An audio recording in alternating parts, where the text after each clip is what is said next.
Il faut que vous soyez baptisés, que les gens pleurent du bas de la montagne, que les gens crient. Je suis content d'être parmi vous. Je suis le frère Esdras. Le premier mouvement, c'est ça.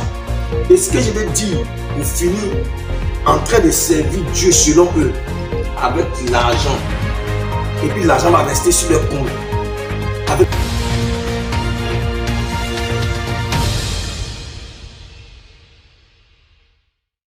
Je sais que vous êtes en train de vous poser la question, mais pourquoi un plateau de télé? Amen. Je suis content d'être parmi vous. Je suis le frère Esdras de la mission internationale de la puissance de Dieu. Et aujourd'hui, de façon spéciale, comme vous le constatez, je suis avec un homme de qualité, un homme de parole, une bouche autorisée en la personne du révérend prophète Dibé Jean-Jacques. Papa, bonjour. Bonjour. Vraiment, nous sommes contents. Je sais que certainement pour ceux qui nous suivent présentement, vous l'avez déjà vu sur Facebook, sur YouTube et même sur sa chaîne de télé qui est notamment Salut des Nations TV. Et aujourd'hui, Papa est là. Et nous avons une question pour Papa dans cette émission spéciale où nous allons lui poser une question parce qu'on entend parler de la délivrance des nations, on entend parler du salut des nations. Aujourd'hui, de façon spéciale, nous voulons venir vers Papa et lui demander, mais comment les nations vont être délivrées? Donc, Papa, merci d'être avec nous. Merci la question, beaucoup. Comme je l'ai dit à nos téléspectateurs, comment les nations pourront parvenir un jour à une délivrance? Qu'est-ce que vous pouvez dire par rapport à ça? Amen. Vraiment, soyez bénis et que Dieu bénisse notre frère, ami, fils Esdras pour effectivement ce plateau spécial que nous faisons sur notre chaîne de télévision dénommée Salut des Nations TV. Et effectivement, le salut des nations, selon la délivrance des nations, viendra selon ce que je vais expliquer aujourd'hui sur ce plateau. Ça viendra par 3 mouvements. Voilà comment j'ai voulu dénommer ça, poussé par l'Esprit de Dieu, par 3 mouvements. 3 mouvements. Voilà, donc voici déjà ce que je peux dire par rapport à la délivrance au salut des nations qui se pointe déjà à l'horizon. Alléluia. Vraiment, Papa, merci beaucoup. Amen. Je sais que certainement, nos auditeurs ont déjà l'eau à la bouche en entendant 3 mouvements pour la délivrance des nations, pour le salut des nations. Donc, sans vous faire attendre, je vais retourner la question à Papa pour de savoir, mais quels sont ces 3 mouvements? Parce que je sais que, tout comme moi, vous êtes impatient. Quels sont ces 3 mouvements pour parvenir à une délivrance même des nations? Alors, Papa, la parole vous est donnée. Amen. Je suis effectivement très content et cher peuple de Dieu, chers amis, chères nations, de me prêter aujourd'hui à vos questions par le biais de notre frère afin de répondre aux soucis qu'a les nations. Il est important aujourd'hui sur ce plateau de dire que le tout premier mouvement qui va amener le salut des nations, qui va envoyer la délivrance des nations. Entendez par salut des nations, délivrance des nations, entendez par là la préparation des nations pour le retour de Christ. Parce que Jésus vient chercher son église qui est dans ces nations. Mais il y a encore des brebis de Dieu qui sont dehors, qui ne sont pas encore entrés dans la bergerie. Et c'est pour cela que nous partons vers les nations. Et donc, parlant du salut des nations, c'est d'eux que nous parlons. Alors, la première chose que je vais dire ici, c'est un champ vaste, mais j'ai essayé de résumer ça en 3 mouvements. Et le premier mouvement, c'est le bégaiement de Dieu. Le bégaiement de Dieu, pourquoi? En parlant du bégaiement de Dieu, je suis en train de parler de la compréhension du bégaiement de Dieu. Donc, du langage de Dieu, que moi j'ai appelé le bégaiement de Dieu, selon que l'Esprit de Dieu s'est révélé à moi.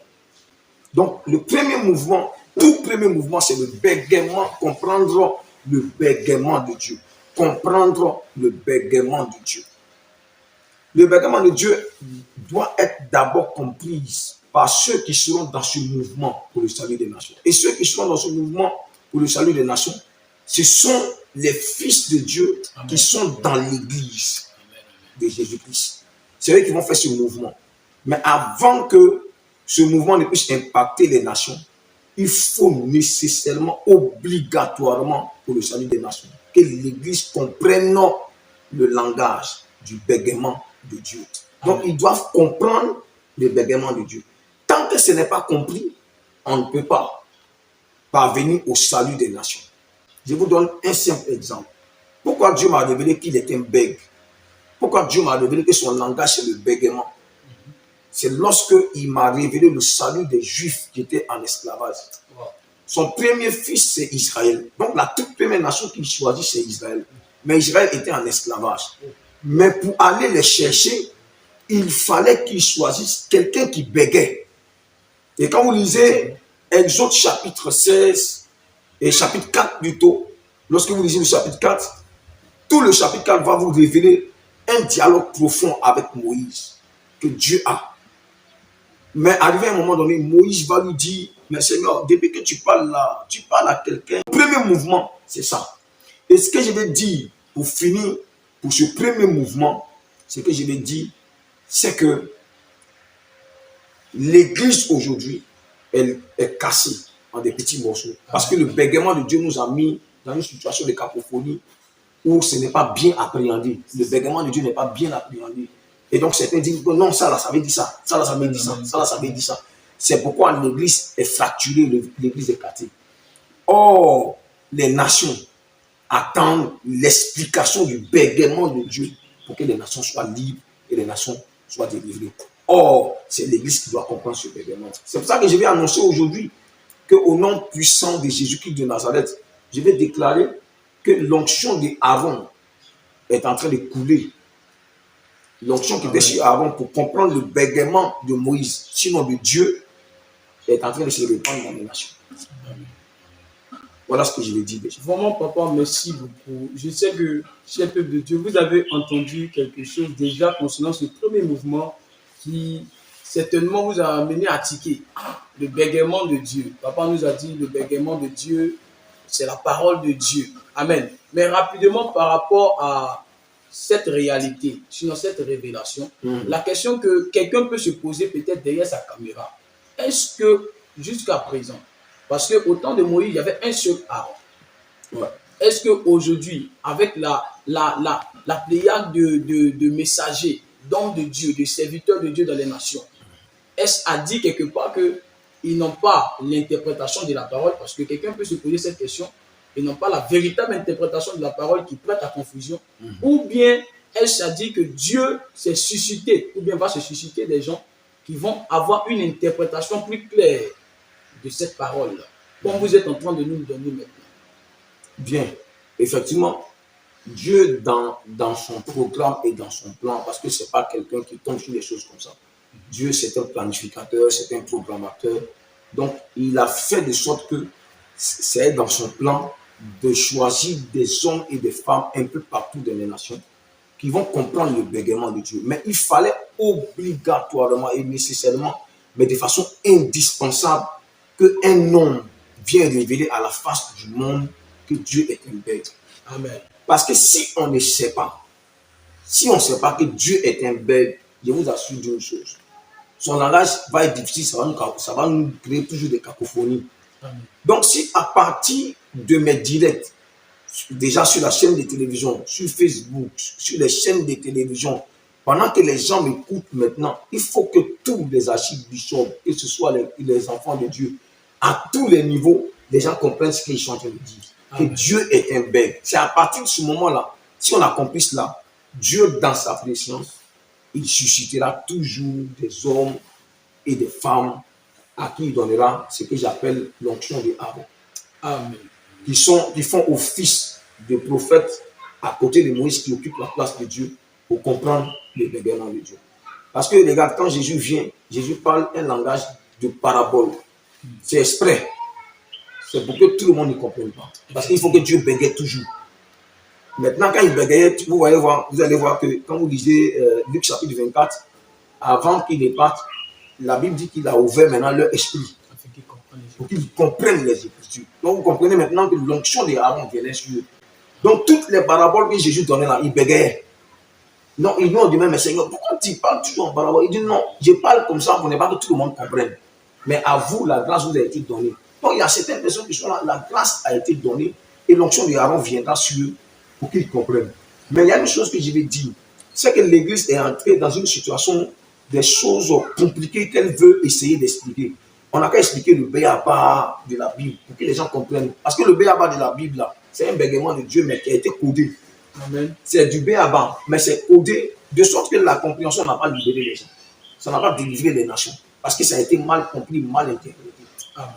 Or, si on laisse le béaba et qu'on veut aller prendre les choses les plus lourdes, je vous assure d'une chose, les nations vont encore se perdre et les nations vont souffrir en attendant toujours la révélation des fils de Dieu. Amen. Amen. Vraiment, c'est tellement beau. Alors, pour aller sur le thème que papa a donné tout à l'heure, les béaba.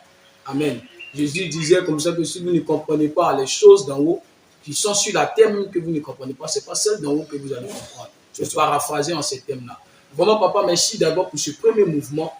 Je sais qu'il y a des questions. Certainement, vous avez suivi cette émission, vous allez poser votre question en commentaire et ces questions-là seront retransmises à papa.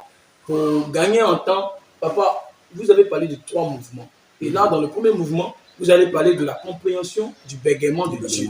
Alors, les gens vont se poser la question, mais si déjà le premier mouvement, c'est la compréhension du bégaiement, qu'en est-il du deuxième mouvement? Du deuxième mouvement, en quoi consiste ce deuxième mouvement? Parce que le premier mouvement, vous avez dit la compréhension du bégaiement de Dieu. Le deuxième mouvement, il y a aussi quelque chose à comprendre, il y a aussi une action à poser. Alors, quelle est donc cette action à poser par rapport au deuxième mouvement? Merci beaucoup. Donc, on va s'attaquer maintenant au deuxième mouvement pour le salut des nations, pour la liberté des nations. Le deuxième mouvement, c'est être visible. C'est-à-dire l'Église, voilà la visibilité. L'Église est entrée dans le premier mouvement. Elle a maintenant la compréhension du langage, du bégaiement de Dieu. Et donc le deuxième mouvement qui va suivre, c'est la visibilité. C'est être visible.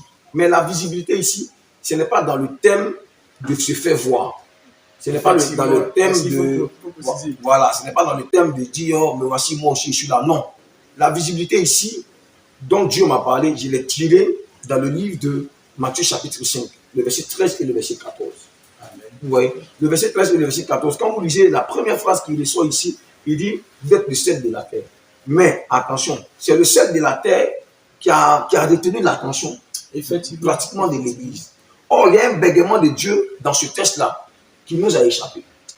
La deuxième chose, c'est il dit, vous êtes la lumière du monde. La lumière du monde aussi a retenu l'attention de l'Église et des bishops.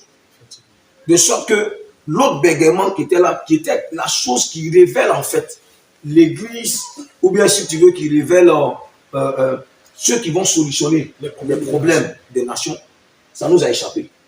Et donc Dieu, dans mes temps de prière, il m'a dit, Jean-Jacques, je vais ouvrir ton esprit sur cet aspect-là, parce que j'ai caché ça dans mon bégaiement. Donc maintenant, il faut être visible. Puisque maintenant vous avez la compréhension, ça veut dire que vous avez maintenant la solution. Vous pouvez proposer, vous pouvez déclarer, vous pouvez dire aux nations ce que les nations doivent faire, les gouvernants doivent faire, l'Église doit faire, les nations doivent faire, ainsi de suite, ainsi de suite. Maintenant que vous avez ça, créez de la visibilité. Or, cette visibilité-là, comme vous disiez, il dit, une ville située sur une montagne ne peut être cachée. Ça, là, ça a échappé à l'Église. Ça a échappé aux enfants de Dieu, ça a échappé aux fils de Dieu. Et donc, il faut nécessairement comprendre ça. Mais la compréhension, là, c'est quoi? J'explique rapidement à cause du temps qui nous presse. Quelle est la compréhension qu'on doit avoir? La montagne dont Jésus parlait ici, ce ne sont pas les montagnes physiques. C'était un langage spirituel qu'il est en train d'expliquer. Mais vous allez comprendre que ce qu'il dit ici a été exploité par n'importe quel être humain sur la terre. Amen. Parce que pour être visible, il faut être toujours en hauteur. Donc Jésus parlait d'ici de la hauteur. Amen. Quand une ville est dans une hauteur, quand un homme est sur une hauteur, donc il comparait la ville à ses disciples à qui il parlait. Il comparait la ville à son église qui allait naître bientôt. Pour dire, pour que vous soyez visible, il faut que vous soyez bâti sur une montagne. À partir de ce moment-là, les gens vous voient parce qu'on regarde toujours de haut ce qui est en haut. Quand on regarde, les gens s'attendent à une solution. Quand les gens cherchent du secours, ils ne regardent pas par terre, ils regardent en haut. Donc on cherche toujours du secours de ce qui vient d'en haut. C'est pour ça que Christ, quand il est crucifié, il est crucifié sur une montagne pour que l'humanité le voie de loin. Pour dire, Dieu a proposé le salut à l'humanité. Mais pourquoi l'Église n'a pas compris ce langage-là? C'est pourquoi on est en bas. Aujourd'hui, les montagnes pour nous, c'est quoi? La montagne qui crée plus de visibilité, c'est la communication. Effectivement. Ce sont les réseaux sociaux. Et c'est pourquoi vous allez voir que parce que le monde des ténèbres et n'importe quel être humain qui a compris ce que Jésus a dit ici, là, a exploité ça au détriment de l'Église qui doit solutionner les problèmes des nations. C'est pourquoi les politiciens, qu'ils soient francs-maçons, qu'ils soient Illuminati, s'ils ont des solutions pour les populations, ils sont obligés de se révéler. Or, se révéler, c'est venir sur une montagne pour que les populations qui souffrent viennent vous écouter. Parce qu'il se dit, hey, il est venu là, est-ce qu'il a quelque chose pour nous? Est-ce qu'il a quelque chose à nous proposer? Donc, si nous avons compris le bégaiement de Dieu, allons-y maintenant sur la montagne. Créons de la visibilité. C'est pourquoi le prophète dit que Jean-Jacques, depuis des années, était dans l'ombre. Donc, il était en bas d'une montagne. Maintenant, il est allé sur la montagne. C'est pourquoi les gens me voient depuis des nations lointaines sur la chaîne de télévision qui s'appelle des Nations TV. Certains me voient sur les réseaux sociaux, sur Facebook, ainsi de suite, ainsi de suite. Donc, voilà ce que je vais expliquer de façon terre à terre pour que quelqu'un comprenne. Donc, le deuxième mouvement, c'est de créer la visibilité, de nous mettre dans les hauteurs, de partir sur la montagne pour que nous serons visibles. À partir de ce moment-là, les gens peuvent nous demander, les gens peuvent crier au secours, ils peuvent demander qu'est-ce que vous avez pour nous. Et puis on va leur dire, voilà ce qu'on a pour vous. Dans le bégaiement de Dieu, bien sûr. Alléluia, alléluia. Je sais que quelqu'un est en train d'acclamer le Seigneur chez Dieu à la maison parce que papa est en train de nous déballer des choses, vraiment de la nourriture qui est très forte et qui est agréable au palais. Alléluia.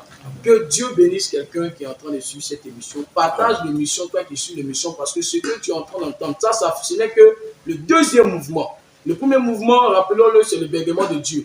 Le deuxième mouvement, c'est la visibilité. Papa, par rapport à la visibilité, tout à l'heure, quand vous étiez en train de parler, vous avez évoqué l'aspect de l'église qui est resté au bas de la montagne.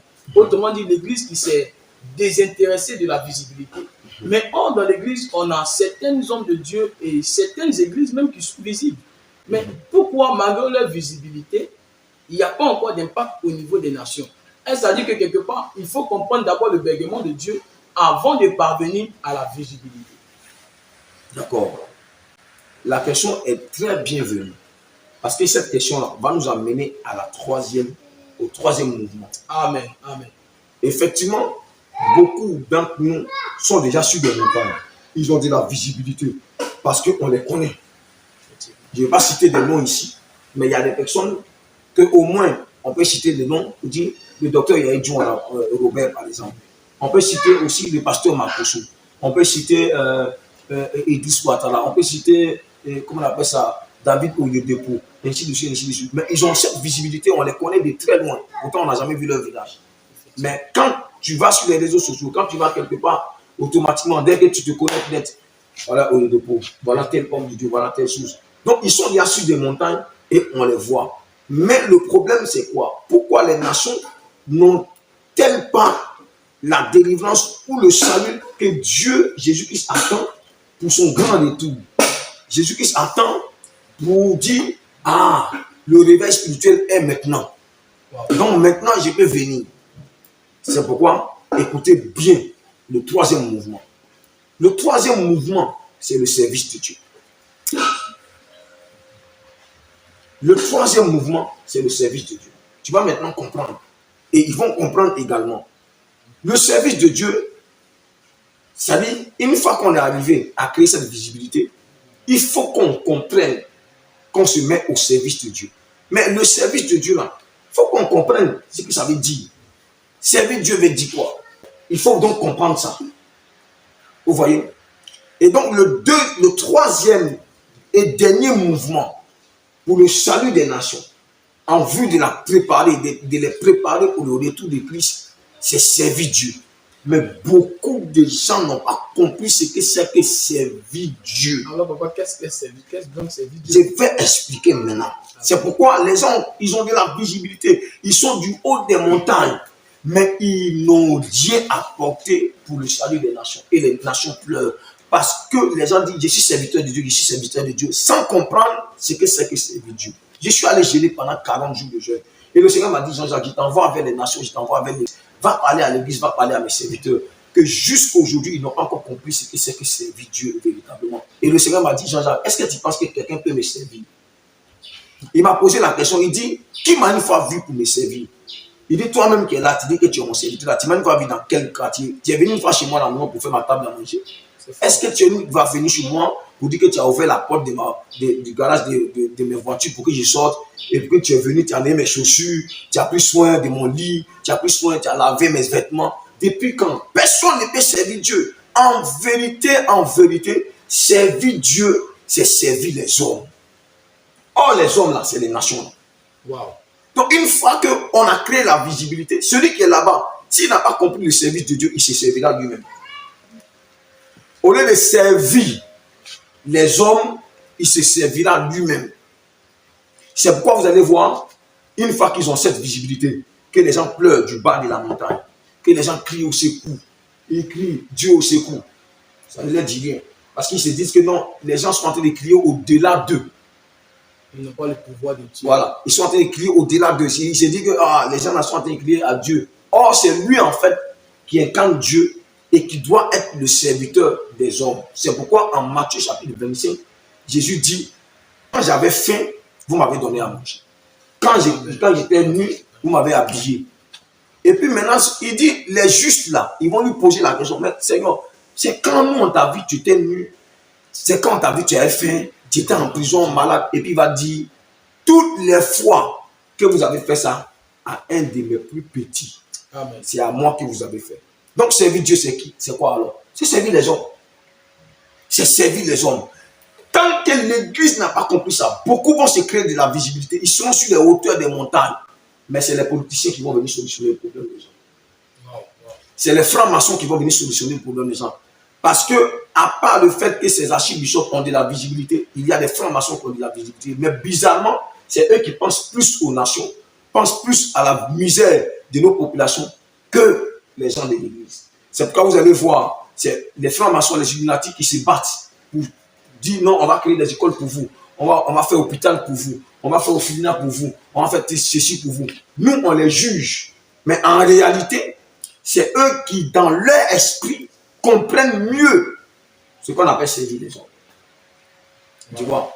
Selon maintenant Jacques chapitre 1, le verset 27, Dieu dit, la vraie religion pure, irréprochable, c'est celle qui consiste à assister les veuves et les orphelins.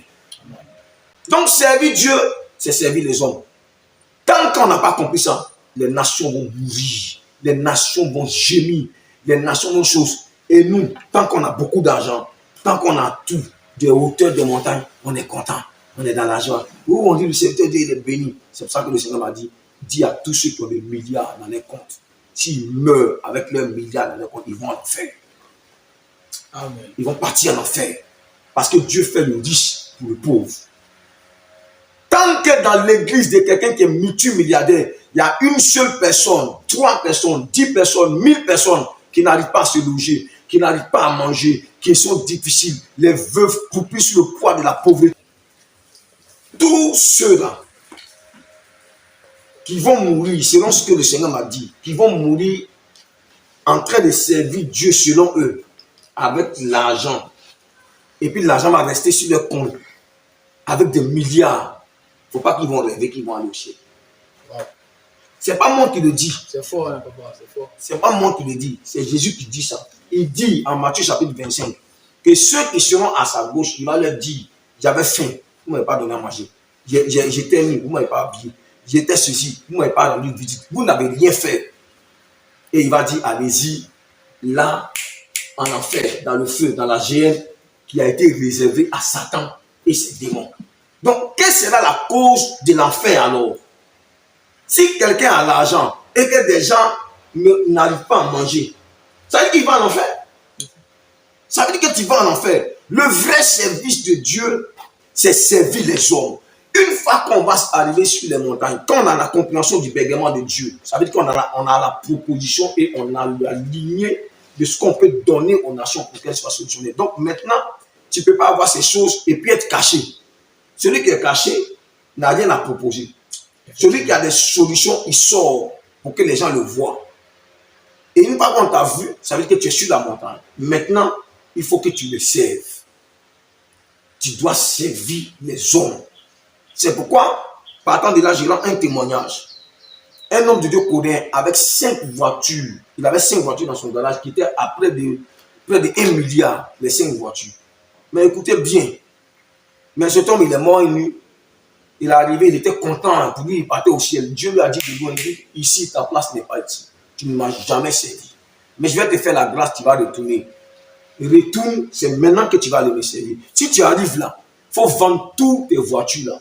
Et ton compte là, tu vides ça. Dans ton église, il y a des démunis, il y a des indigents, il y a des veuves, il y a des orphelins qui n'arrivent pas à manger. Il y a certains qui n'ont rien. Même pour payer maison, c'est difficile, mais ils prient dans ton assemblée.